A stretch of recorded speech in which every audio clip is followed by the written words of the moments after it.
هلو يا حلوين. الشتا قلب معانا طول الليل اكل بس، رايحين جايين بنفكر في الاكل وناسيين خالص شعرنا وبشرتنا وان احنا نعمل الروتين بتاعنا، وكده مش هينفع.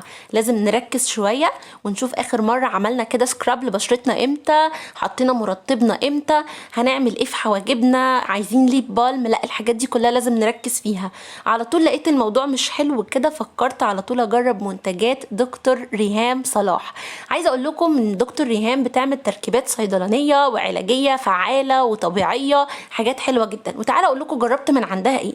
اول حاجه جربت من عندها سكراب حلو جدا جدا للبشره بالكافيين. ده بقى حاجه كده تفتيح لحظي، يعني من اول مره بتجربي السكراب بتحسي اولا ان هو ريحته كلها كافيين بقى، قهوه وحاجات من دي. ويعني استخدمتيه مره في الاسبوع، اعمليه كده الروتين بتاعك، هتحسي باختلاف في بشرتك مع الاستمرار بقى عليه.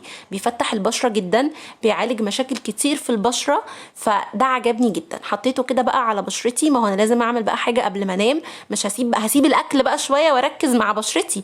وبعدين بقى تبداي تعملي حركات دائريه كده علشان كل الجلد الميت وكل الحاجات اللي مش حلوه في البشره كل ده يروح معاكي على طول. بصوا زي ما انتم شايفين كده، بعد ما بغسل وشي من السكراب ده، مش اول مره اجربه طبعا، فجاه بتحسي ان وشك بينور وتحسي بالنتيجه بتاعته على طول. فبصوا حاسه كده ان وشي بدا ينور، حاسه كده ان وشي بدا يقول لي سيبي الاكل بقى شويه، ايوه كده ركزي مع بشرتي. تاني حاجة وهو المرطب من عندها، ده جل بانسينول. بصوا انتوا متخيلين حلاوته وجماله. انا بحب قوي اي حاجة فيها بانسينول في ترطيب البشرة، علشان بحس فعلا ان بشرتي بتترطب. فده كان ترطيبه رهيب. طبعا يا جماعة عايزة اقول لكم ان دكتور ريهام بتعمل تركيبات وبتعمل كل الحاجات دي علاجية للبشرة، يعني الحاجات دي كلها طبيعية 100%. ده غير ان انتي بشرتك مش هتتضر، انتي بتستخدمي منتجات سعرها حلو جدا، سايبالكم اللينكات طبعا. ده غير ان هي كمان حاجة علاجية. لسه كمان بقى هجيب لكم حاجة نينجا علاجية هتظبط لنا الدنيا بقى كلها. فاحنا بجد بنشكر دكتور ريهام على الحاجات الحلوة اللي هي عاملاها لنا دي. بصوا الجل عمل ايه، سريع الامتصاص وحلو قوي، عجبني في الترطيب. بعد السكراب رطبت بيه، حسيت ان بشرتي بتقولي شكرا ان انتي اهتميتي بينا.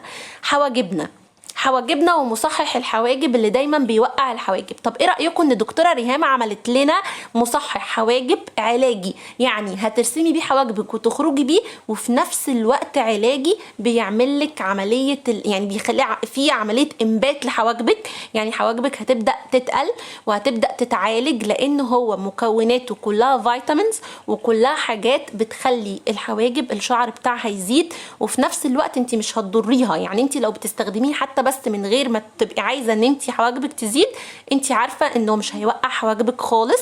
عايزه اقول لكم في منه درجتين، انا اللي معايا دي السوفت براون، عجبتني جدا جدا وشكله ناتشرال قوي، عجبني قوي وانا برسمه كده على حواجبي. زي ما انتم شايفين اداني لوك طبيعي، وفي نفس الوقت مش هيوقع لي حواجبي، مش هيأذي لي حواجبي باي شكل، لانه زي ما قلت لكم طبيعي، كله مواد طبيه وحلوه ومفيش منه اي ضرر خالص. بصوا بعد ما رسمت بقى وعملت بالفرشه، الموضوع بقى لطيف جدا جدا. عملت لنا كمان ليب بالم بالوان تحفه. تعالوا بقى ما اوريكم الليب بالم ده وحلاوته.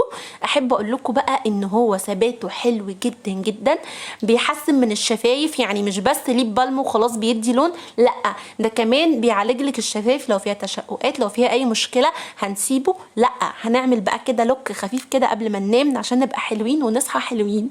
بصوا بقى تحفه جدا لو استخدمتيه كتنت، هو اصلا يعني ثابت بيقعد معاكي فتره طويله.